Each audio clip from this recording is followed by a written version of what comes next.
The goal of the game is to tell an epic story. You see this fire glowing in her eyes, and then it suddenly crystallizes into ice. The point is just to come and have like a fun adventure.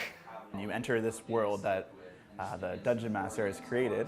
It takes one attack at you, one attack at you. You create characters that aren't yourself. You get to customize sort of all of these different aspects about their personality. What it'll allow is you can either use your action this time to figure out this thing and then use it on your next turn, or you can just use a regular attack. Just use the longbow. I have a lot of players who will come to play for the first time and they have this preconceived notion that's really nerdy. +4, so 12. That stigma where we dress up. If people actually saw who it was that was playing, I think they'd be really surprised. 1, 2, 3, 4. Once you get people to actually play, that stigma just disappears. Anyone who likes reading or stories in general can really get involved in this. He is enraged with you as he tries scooping up pieces of dirt and mud on the ground. I'd say that there's a rising popularity for games like D&D. Wizards of the Coast, the company that funds it, is putting a lot more money into it now. Ice Storm is being cast. A lot of people, especially more nerdy inclined people in recent years, have taken to the internet. D&D is a really great way for these type of people to reclaim meeting in the real world.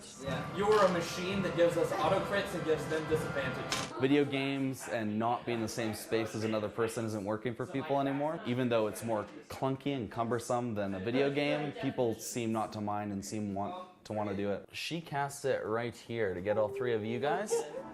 I hadn't considered how much fun or how immersive the experience could be.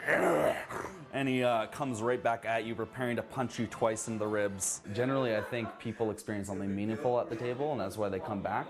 It's very different than reading a book or writing a book for that matter, because it's a collaborative storytelling experience. The way my character is, the places that we go during games, the kind of interactions you can have with other people's characters. I mean, you can't really recreate that anywhere else. Yeah, Steve did not do well there.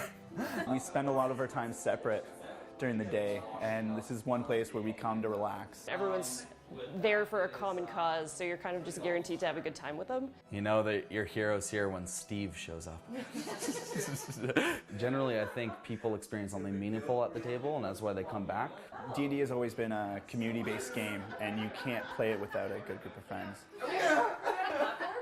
I think people love it because they get to be a kid again. There's something a little bit like nostalgic, using your imagination the way that you do in these kind of games.